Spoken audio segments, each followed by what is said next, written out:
welcome to the Birmingham Civil Rights Institute. Thank you, sister. We're so pleased to have you. Again, I'm Laura Anderson. I'm an archivist here, and I want to begin by asking you to please give me your full name and your date of birth and place of birth. C.T. Vivian, but that means Cordy, C-O-R-D-Y, Tyndall, T-I-N-D-E-L-L, Vivian, V-I-V-I-A-N, right? Mm-hmm. And that was July 30th, 1924 is when I was born. And you were born in Missouri, in Howard County, Missouri, really. Mm-hmm. Okay. Across from the river from Booneville, Illinois. We won't get into... Booneville, Missouri. Okay. Pardon me, yeah. Well, we won't get into whether Missouri is the South. We'll just move on, and we'll talk about how you ended up in the South. It was the South, however. The reason my family left was two. One was because the Depression had hit, all right, and the other one is because we were in a segregated state, and as a result, I couldn't get the kind of education that the family knew I needed. So since since we had we lost everything, and that does things to men, right? It really does things to men. They had farms; they'd worked for 3 farms, and then I'd worked and bought 3 farms, and then to have them disappear overnight was a little much for them to take. Both my father and who wasn't that old, but it so shook the whole country. I don't care whether you're black or white, you were shaken, right? But if you were black, you had no reason to stay in a segregated state. As a result, the family moved to Illinois, is the best way to say it. But when they did, they stopped at for whatever reason, I don't know, but they stopped. I know the real reason. They stopped at a university town in Macomb, Illinois. Right. As a result of that, I grew up in a non-segregated environment. What university was there? Western Illinois University. What is the name now? But at the time, it was Western Teachers College, Western Illinois Teachers College. You see what I mean? And that's what happened during those times. We were first to college, and then you became because the area we were in was colleges.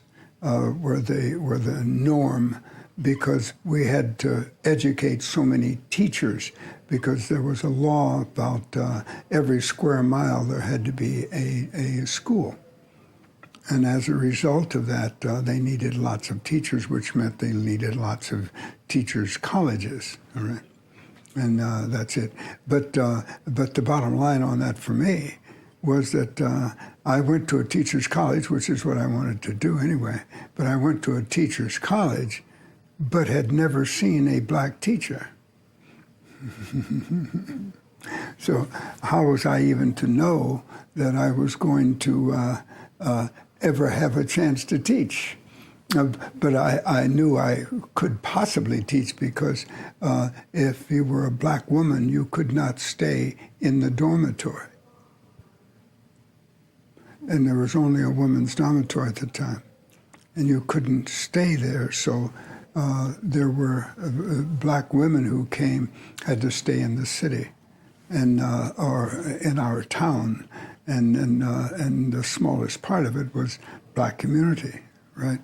So my grandmother rented out rooms in our houses to students. So you went to teachers' college yourself? Mm-hmm. Oh yeah, yeah. That's you will hear me later talk about being being in journalism and editing at the Sunday School Publishing Board of the National Baptist Convention, which was the largest convention of black people in the United States. And we had the largest publishing house, by the way, as well. In fact, Nashville was filled with publishing houses. Ours was the largest African-American one, but there were two others. So you took a job in Nashville right out of school? No, there was a lot of things happening. I'm sure. I had been in YMCA. I'd been at the I started to say the Urban Training Center. That was much, much later, but I had been at the Recreation Center in Peoria, Illinois, Carver Community Center is what it was called. It was the largest activity, a place for activities for black people, the largest between Chicago and St. Louis, which is a tremendous coverage. And but that's how little that we had in the North, as well as in the South. You see, you see. I mean, I mention that because we thought going north everything was going to be perfect, and both white people and black people think, oh, it would be perfect for black people now that they've run out of the South into the North. But the point is, it wasn't perfect, but it was so much better than anything in the North, in the South. Much better than anything in the South. That that it gave me a tremendous advantage. Well, so when you finally did venture down to Nashville, was your family worried for you? Yes, I'll tell you how it came, but they really got worried when the movement started. They began to talk about buying a house that I had liked in Macomb and good place for us to be, and et cetera, and children and all that. They were grandparents and that sort of thing. So they were very concerned, but they didn't start that until it was very clear the movement was serious and people were being killed in the South. And so they didn't know whether that would happen to me or not. I remember telling them, and I'm doing this the long way, I see, but I was telling them that I remember talking to my grandmother on the phone about it.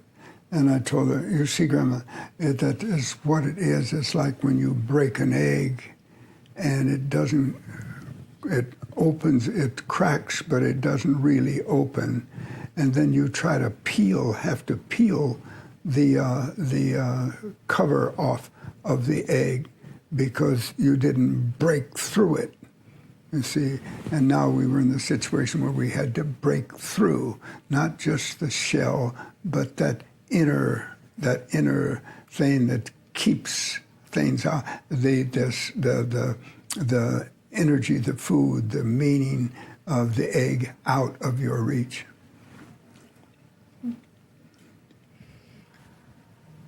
I got too into what you were saying. Do you remember my train of thought? Well, we were talking about your family's concern for you coming south. And, and I understand that you just had to explain to them why you had no choice. This is what you were convicted to be involved in. Precisely right. In fact, actually, before I left Macomb, friends, I had been the head of or an important member of every organization in high school. I was in one situation in junior high where I lacked 20 votes of getting every vote in the school. It was, and it was a white school. There was very few of us black. Very few. I remember in a class where there'd be 2 or 3 of us, and that was as early as 5th and 6th grade.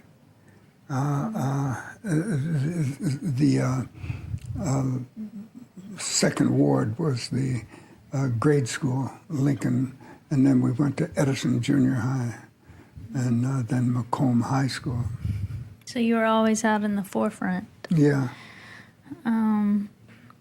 Well, let's get back to the movement. In fact, all during the movement, the Macomb papers carried anything that was said about me. Huh. You know what I mean?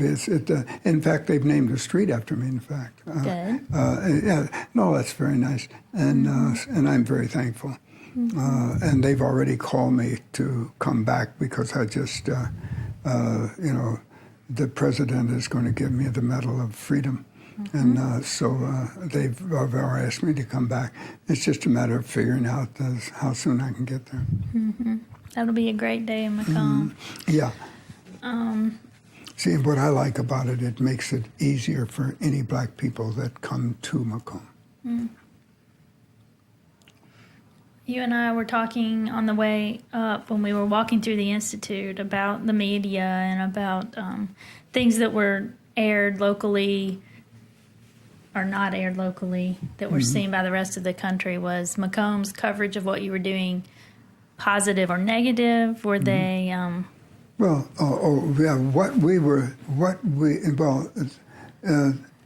nobody expected any national coverage of Macomb, but Peoria, that was different. At the time, Peoria was the second largest city in the state.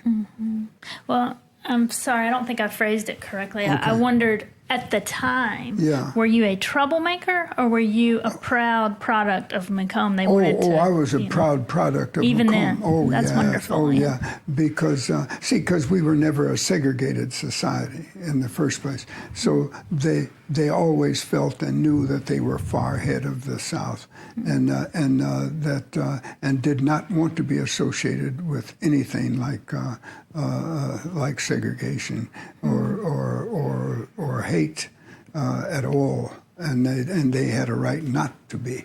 Now, socially, I was different. I mean, the kids, as I mentioned, that got never vote in the school, but lacking 200.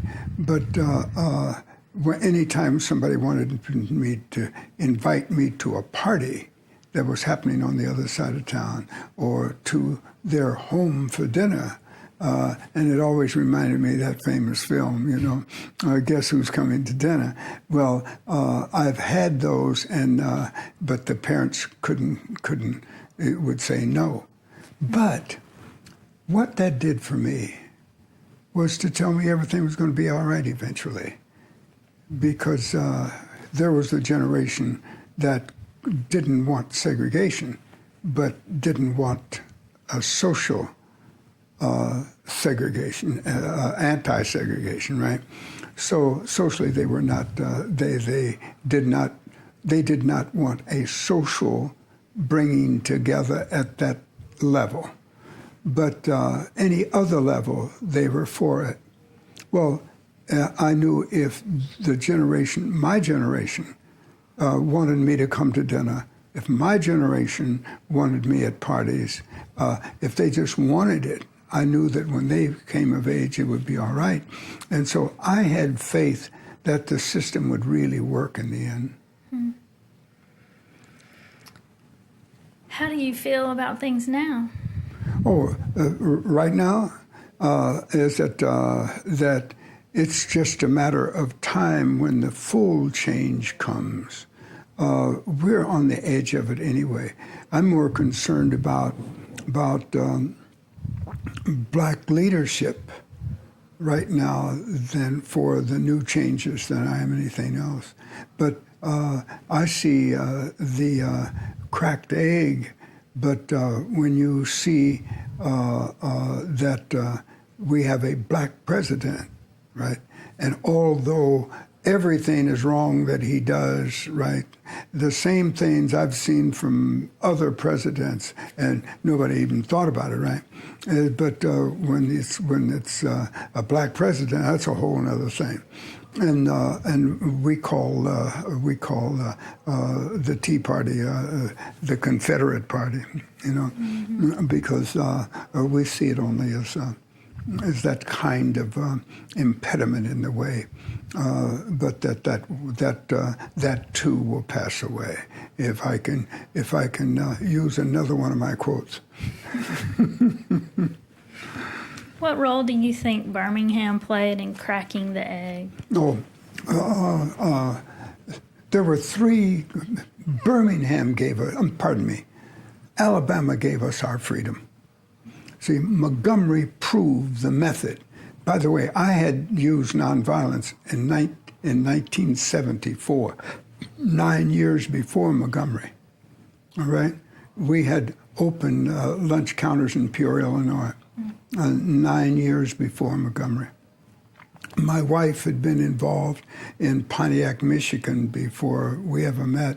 She had been involved in, they had a group that were a very active group when she was a kid in grade school and high school, right? So they knocked on doors and all that sort of thing and asked people to come vote and that kind of thing, right? But now, when we look at what was coming, there was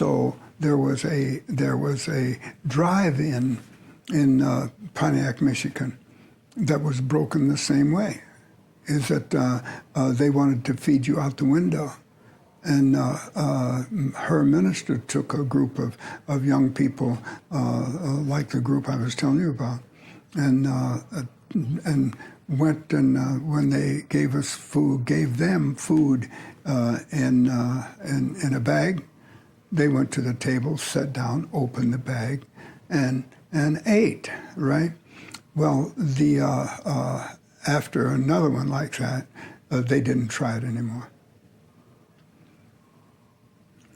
So little things like that were happening everywhere. Right. Yeah, it's a long movement. That's why I'm just gritting my teeth a lot this year when people use the phrase the 50th anniversary of the movement. Yeah. I just have to Yeah. See, and they're starting the movement with, but let's say why. You see, we still didn't know what to do. All of that was north. Even when the NAACP won the school case in the West, right? Is that that didn't mean anything to the South. It didn't change the South one iota, all right? No schools open in the South, right? You see what I mean? So it was so limited that and so we had to ask now what they were after. What they were after was a new strategy. Remember, Howard University Law School trained in constitutional law. They were the experts in constitutional law. So because that was the strategy they were going to use to open up everything. It didn't open up the South at all. I mean, not one iota. So as a result of that, what we were looking for was another strategy. So the real strategy started when Martin and Montgomery came together, right? See, and this is why I say Alabama was so basic to the freedom of black people, because Martin King, who had studied deeply, as deeply as you could under the circumstances, studied nonviolence, right? And at one of the best possible places for it, the best seminary one of the 3 or 4 best seminaries in the United States, and he came out of there as a minister going to Montgomery. When something happened, they met at his church, asked him to be the leader. He became the leader, and the method was nonviolent direct action. You see what I mean? What we needed was a new strategy. And when we won that case, that bus case, right, within days, within weeks really, but within a few short weeks, 10 different cities moved. Please don't ask me what they were, because I don't know. I'm repeating a given line, right? But a number of cities really opened, and as a result of that, that was the beginning of the movement. You see, you couldn't say the experiment at Howard University was, because it didn't do anything that met the full freedom. When Martin called together the SCLC to an organization that would be named Southern Christian Leadership Conference, right? Is that and that leadership coming out of there was deciding to do the same thing that Martin did, with the same strategy that Martin had. See, it was the strategy that made the difference. You see, then things changed totally. And kept changing, still changing. There were quite a few years in there to hone that strategy between Montgomery and Birmingham. Well, but it stayed the same. It was the same. Mm-hmm. It was the same. It just proved itself to be workable, and to be working. All right. There wasn't any real change that went on. The only one change was the children going on. But we'd already been doing some of that in Nashville. Mm. But the real difference was we trained people in Nashville, right, for nonviolent direct action. You see what I mean? And but we were all of one mind about the strategy and how to carry it out. And we added to the strategy that had been used before in nonviolence by us, all right? So the only change, we renewed it when we won Montgomery. You see what I mean? Remember, there had been a bus boycott by CORE. Before coming into the South, but only at the top of the South. Mm-hmm. And they were beaten and left, right? You see, well, that didn't happen this time. And our group in Nashville said, that violence cannot destroy nonviolence, and we will refuse to let it do so. Mm-hmm. See, there wasn't any thought of backing up. And and as soon as he had said, because remember on the bus boycott, the one that started was by CORE, right? John Lewis was in the group because he'd been asked to, and because they knew we were training and et cetera, right? But they didn't get very far, as you know. The buses were burned and so forth. As soon as he said. And then Jim Foreman said, not Foreman, James Farmer. Mm-hmm. When Jim said, I'd known Jim before, but then we were in prison together during in Jackson, Mississippi. But see, when he said, well, we've proven the point, depending back on the legal stuff again, that a black man, that even animals can move across country without having to be moved from one car to another, right? But not black people, and this is in the democratic country, you see, and that they refuse to stand up for the rights of African American people. They meaning that the administration. They meaning more than the administration. It meant the citizenship of the United States, and that they had no intention of being a democratic country.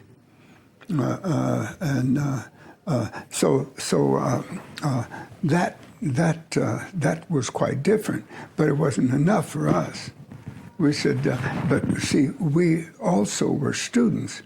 Well, I wasn't a student. There were about 6 of us that weren't students, but the rest of them were, right? They had, for instance, there were 10 students that went to Montgomery, started to Montgomery that night. Police met them at the railroad tracks at the borderline, right? And told them they could not come across and go back home. The pretense was to turn around, but they never turned around. They came right back across those tracks that night, right? And asked people could they come into their houses, and they said yes. And but they in fact, some of them took them on into whatever the city was. It's not coming to me at the moment. When we crossed the border. Between Alabama and Tennessee? Yeah. Yeah. Yeah. There's a little Ardmore, there's a little community there. Well, yeah, but we went on into, what was the major city, though? Well, I don't know what you're... Because we had to leave it later. No, we had to, within days, we left it, not Birmingham. What was it? I'm trying to think of the name of the city. I've never heard of y'all stopping in Huntsville, but that's... No, it's, we went into, I don't know why the name's kind of coming to me, it's but okay. it's not. It's okay. And I'm no help because I'm not... You'll get it when it comes yeah, to, well, and we met, we stayed in a black dentist's home, and then in Montgomery. Yeah, in Montgomery. Yes, yeah. that was Dr. Okay, that's it. Dr. Bryant. Yeah. Okay, then the next morning, we got up, went to the bus station. You see what I mean? Well, I joined them at that point. Okay. Because that's where I got off on this, because I had to go home and tell my wife. You know, we had children, and not to ask, could I, as much as to, you know, we had to announce it to each other. We weren't going to leave without, we were going to enter Jackson, Mississippi. Yeah, you were kind of signing your life away, That's the point. And the wife and I had always felt as though, it was the same. I mean, we were doing it together. We were not doing it separately. In fact, a new library and archives will be founded, is being founded as we speak right now, and it is going to be named after both of us. And the symbol of it is she's standing over me, so that we don't have to worry about it. CT's thing, this because we both wrote books, but I mean, it was meaningful to her. I just knocked mine off because I had to. But I have more books in my collection. I mean, but together we have about 4,500 books, but the almost 1,000 books that are part of the seminary, my seminary thinking and experience and preaching and et cetera, is I'm giving it right off the bat. But I'm trying to do something different. The best materials to express what was happening intellectually in the black community is done through a magazine there, and so I'm putting the two together and giving them, putting it into our museum because I'm concerned that that they see the intellectual and spiritual side of Black America and the arguments back and forth, but never a separation of the two, right? Because This is what, Martin led a moral and spiritual movement. He didn't lead a political movement. And what nonviolence was about was moral and spiritual. It wasn't about politics, all right? And that's too, Martin understood that was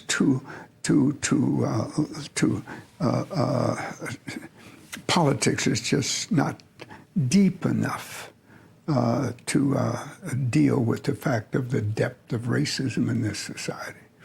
And that you have to go beyond it, right? What we should have done, well, pardon me, one of the things we could have done is, as soon as we won, was to attack the Christian church for not being Christian, because it's not. My point being is, what do you tell people that believe in every jot and tittle of the scriptures? What do you tell them about the Old Testament? Obviously, got mistakes all the way through it, and 2 or 3, up to 5 books of the New Testament were not written by the people that they say did it, right? You don't tell black people that either. By the way, we are all is that you don't preach it. In fact, you try to not preach it or use it as an auxiliary to the real stuff. But my point being is that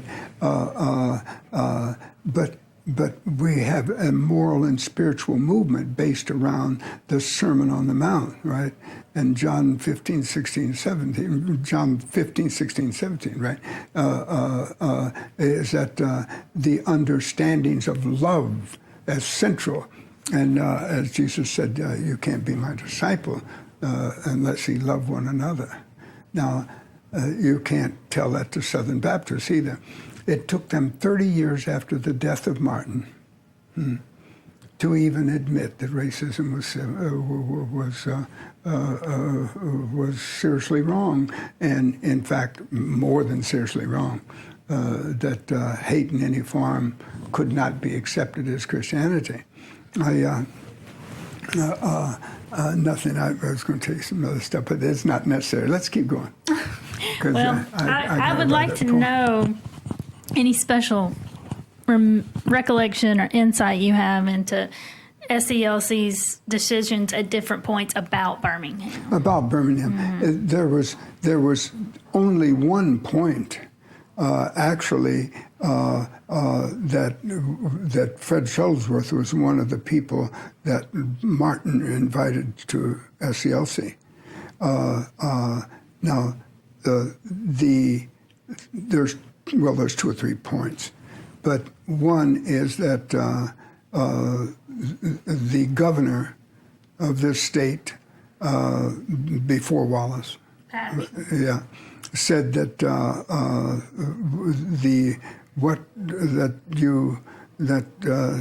you couldn't have an NAACP in this state. Well, when he said that, Fred said, that's all right. And he went around the country with a new name. And they realized that any time they try to stop one, we come up with a new name, but to be the same people and working on the same issues and going forward, right? But Fred did that, right? And he did it all up and down the state. That's the tremendous change point, right, for this whole state. Right? And Fred had the courage to do anything. You know, when you walk into with your family, with a group of into a group of white people who are ready to kill you, and try to prove it, and you keep coming back. Well, I don't mean keep coming back at that moment, but that it doesn't defeat you. And when they try to bomb you twice, right, blow you out of your bed with bombs, and it still doesn't stop you, right? Blow your church away, and the people rebuild it. we're talking about, well, what do you do to them so that they don't come back anymore? And we had the answer in song: "You can't kill us all, and we will be here, but we're not going to die on your terms, right? We're going to die on ours."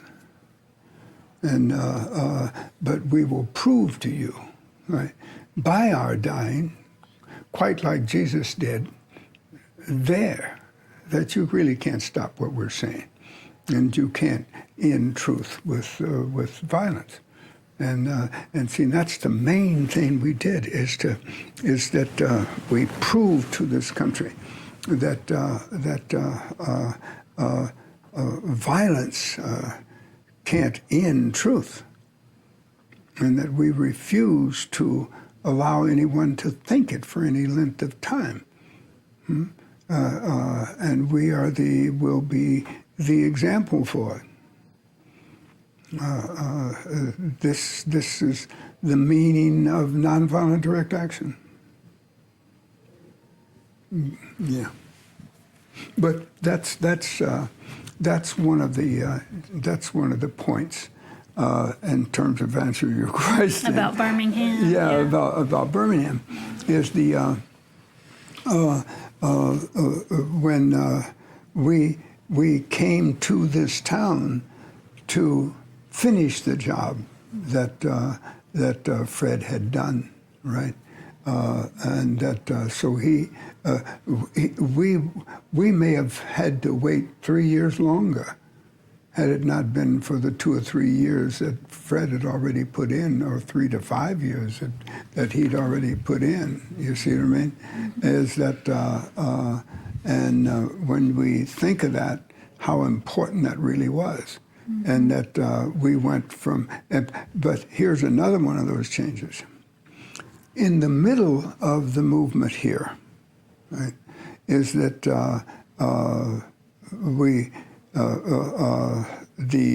the election that was going to be held, right, but we go, and we would have been used as by the head of the police and fire department, trying to run for mayor. He would have used us as being so for the other guy, and he being the best racist and the most racist of racists, that he could have been elected. And but we were at the March on Washington. See, and boom, he loses, and we come back to Birmingham. And to win. See, but that could have been that moment, that time, that period right there. So you all are very well aware of what was going on with the municipal change of government, because very, very. You had to be knowledgeable of everything. Well, I know that you would have been knowledgeable, but it often, in the mythologizing of all of this, often gets painted, a picture gets painted that puts you all on one side, like, well, we don't care that they're trying to change the form of government. We got to do what we have to do. And I'm sure that was true on the one hand. But in fact, we were concerned about the change. Yeah, tell me more about that. The point being is, the thing is why let your enemy win when you don't have to, and when you can step out for a matter of a month or two, and while they're having an election, but you're gaining the world on your side. See, it's not a we're doing what we have to in terms of Birmingham. It was because Birmingham was never our issue. America was our issue. And not just black people, white people. Everybody has to be changed in this nation before a sin and an evil that deep in a culture for so long, like 400 years. You don't change that by simply saying we're doing politics in the way that has always been done, right? I mean, that's kind of stupid.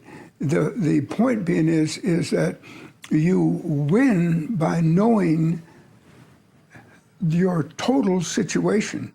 And you want to win nonviolently. You don't want to win by even suggesting that you're trying to beat somebody out of the way, or you're trying to shoot somebody out of the way. You see what I mean? Is that what we really taught was that you can that you can change, make deep and important social changes without violence. See, that was the important thing. See, that's the line I just used for you is a great line. I mean, and people like myself didn't even say it until long after. And not because we thought it and was afraid to say it. No, we didn't even think about it. Yeah, but it's so helpful. Yeah. It's helpful even now. Yeah, that's the point. I've heard you use the phrase "we won" and we won. Yeah, sure. But what was the win? Oh. It was a national. Oh, of course, but you see, but we couldn't have won in any local place. One of the difference in strategy, SNCC thought about winning in a location. We thought about winning in the nation. See, ours was not to win a handful of black people only, right? But we realized black people could not win until they broke through white hatred. Now, how do you do that? You do it with love and truth and justice, all right? But you must be willing to suffer for it. But you've had the cross on the wall all your life, so you knew that it wasn't going to come easy. And you knew there was life and death, and we didn't understand why white Christians didn't understand that, right? Is that and everything about racism is anti-Christian, all right? There isn't anything about racism that is not anti-Christian, and yet there is. The so-called Christian Church of white America thinks it can represent him. See, it's just ridiculous.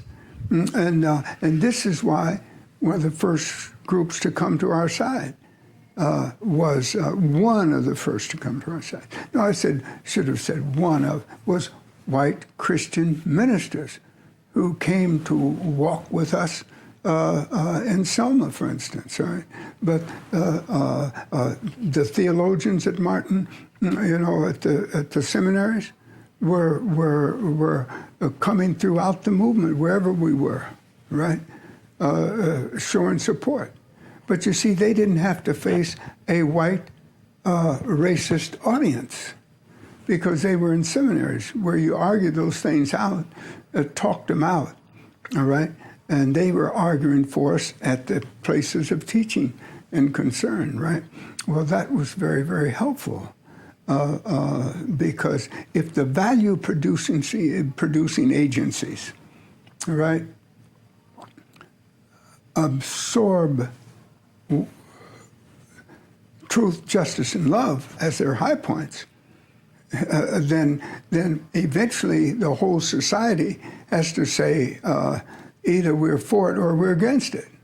And when they say they're against Christianity, listen, in South Africa, the white Christian church came around years and years before we even got in the battle, right?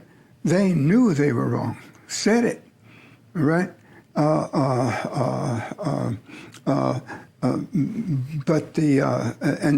And preached it in lost churches based on it, right? I remember going to the Southern Baptist Seminary in Louisville very early, all right? Because they asked me to come down to talk at the seminary, not at the church. Seminary, right? And big difference is right. And so we go. So I go, and I give the speech and I give the sermon. And one of the things I talk about, the only thing from the speech I really remember was the fact that here that you can continue, and ministers can stand up there and do it.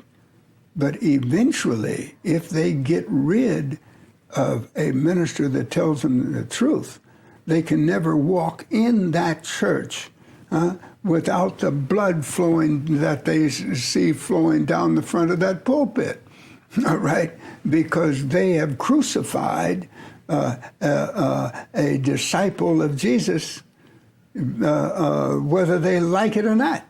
And if they want to come back and rub their nose in it every Sunday, or try to run it away, their conscience won't let them. They will know that they were totally wrong and that they're really not Christian.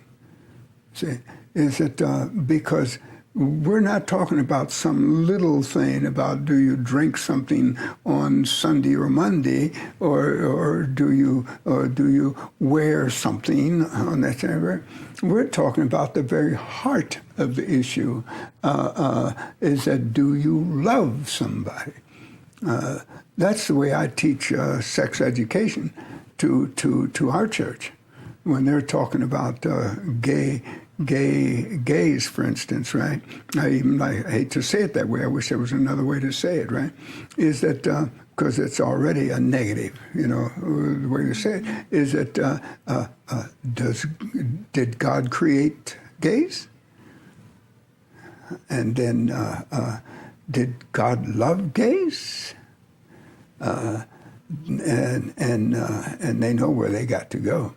And I'll say, where does God in the New Testament have anything to say about hating anybody, but much less killing, putting down, destroying the personalities and drive of people?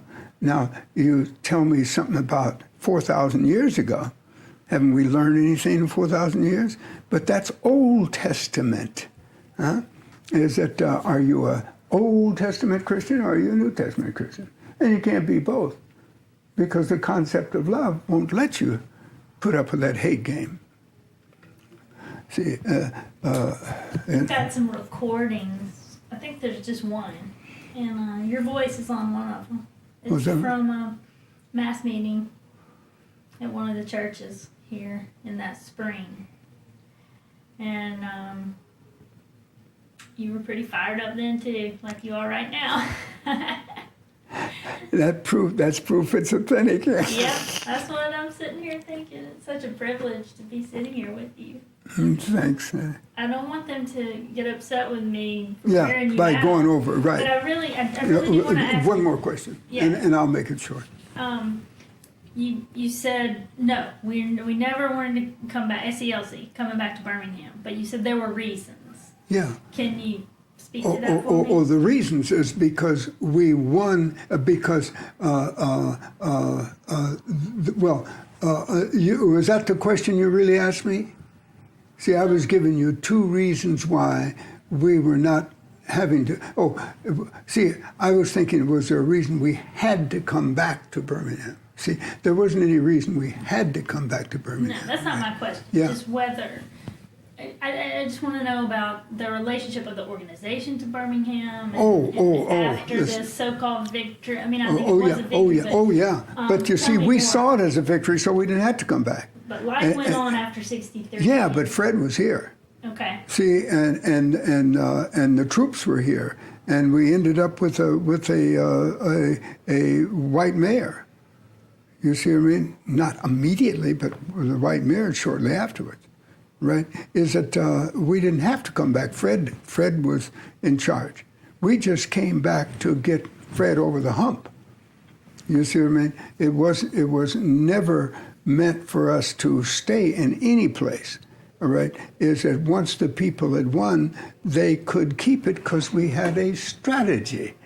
You see what I mean? And that was the real thing, is that they knew what to do under a leader and a people that had been through the fire and had won. They weren't going to give it up. See? What we had to do was be about another place. You see what I mean? That we could make as bold as this one. So for you, was that place, Dallas County? In Selma? Yeah. Oh, in fact, that was just the next place. But I tell you what, I woke up one morning after we had known that we'd won in Selma, right? I woke up one morning and knew that this was going to be our last great battle. And I just woke up and I was in my room, and I knew that was the last great battle we were going to fight around any of the city kinds of things. See, we'd fought in city after city after city to win legislation in one city or the other. Give me a point. We didn't go to a city to win the city as much as to win the legislation that would free everybody. See what I mean? Now, this was it. When we had the right to vote, and that was the importance of Selma. All right, and when you put 20 million people where they can vote, that changes things. All right, now and that causes everybody else in the country, like you, to say "woo," but that also changed everybody who had a gripe. The women's movement won, right? As a result of, we won it all at once. We got the law for the women's movement, right? We got the law. Remember, there was a youth movement going on for a while, all right? Is that we won that, right?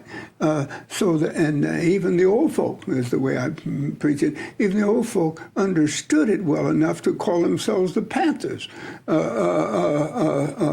See, everybody, that's why the gays came. Had we lost, none of them would have been free. See what I mean? But having won, all of them are free.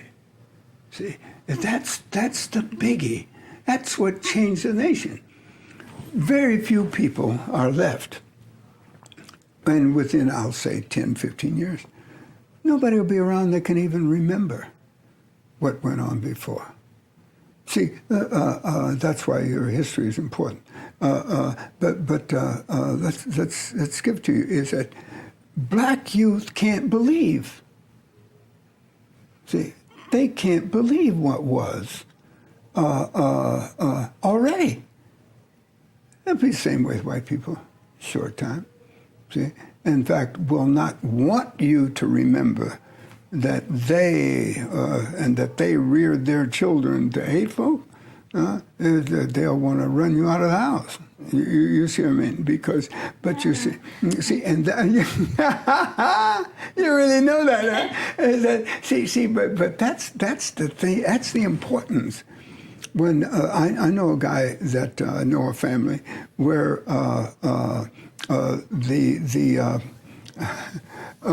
the woman of the family, really the grandmother of this guy, or the mother of this fellow that I'm going to talk about, told him if he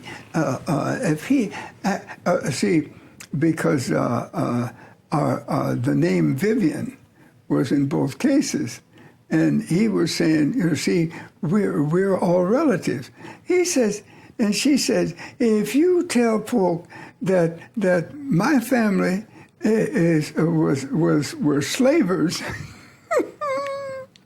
and he says, I'll cut you out of the money, and you're not gonna, I'm not gonna have anybody going around saying that we own slaves and stuff like that, right? And I thought it was so good because it makes the point so well. See, is that what she was going to put him out of her will, right? Pretty classic. Yeah. Just say you're going to do that. Okay, sis. Thank you that's so it. much. All right. Thank you. Sure.